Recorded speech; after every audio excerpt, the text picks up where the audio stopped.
Yeah, Wolf, the reaction has been overwhelmingly positive. It's about 1:45 a.m. Saturday morning.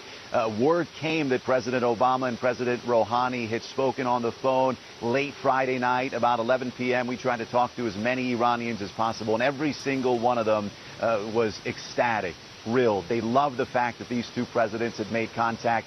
They view this as a golden opportunity for Washington and Tehran to improve relations. One Iranian I spoke with told us that he wants his President Rouhani, to do whatever it takes to improve relations and get Iranians out of this difficult situation. And with that, he was referring to 34 years of economic and political isolation, the economic sanctions that Iranians have suffered through. If this path continues, and if these two countries improve relations, obviously Iranian people have a lot to gain. But it's important to point out, it's important to remind everyone that 34 years of mistrust, of conflict, of bluster and finger pointing on both sides by politicians and leaders is tough to overcome. There's going to be major obstacles ahead, but certainly a good start here, a positive start. Presidents Rouhani, President Obama speaking on the phone, the first time this has happened in more than a generation, Wolf.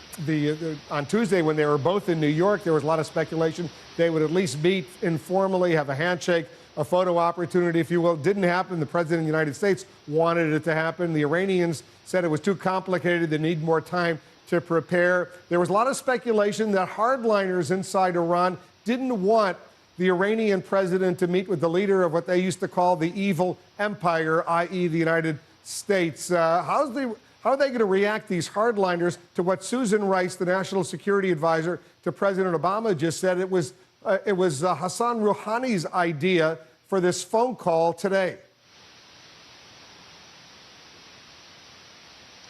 Obviously, there are still a lot of anti-U.S. hawks here in Iran, just as there are anti-Iran hawks in Washington.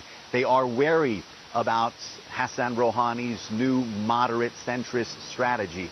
However, what's remarkable is that the hardline factions have been relatively silent. We haven't seen any faction here in Iran be critical of Hassan Rouhani. And some say that is an indication that the supreme leader behind the scenes have gathered all the factions and told them to stay united, essentially telling Hassan Rouhani that this is your campaign and do what you can, and we're going to back you. So hardline factions remaining silent. But Wolf, what's critical to point out is that despite the optimism, Iran's core issues when it comes to the nuclear program have remained the same. They're the same as they were during President Ahmadinejad's tenure. And first and foremost, they are not going to stop what they call the peaceful nuclear program, or they're not going to stop uranium enrichment. There's speculation that they might suspend uranium enrichment at 20%.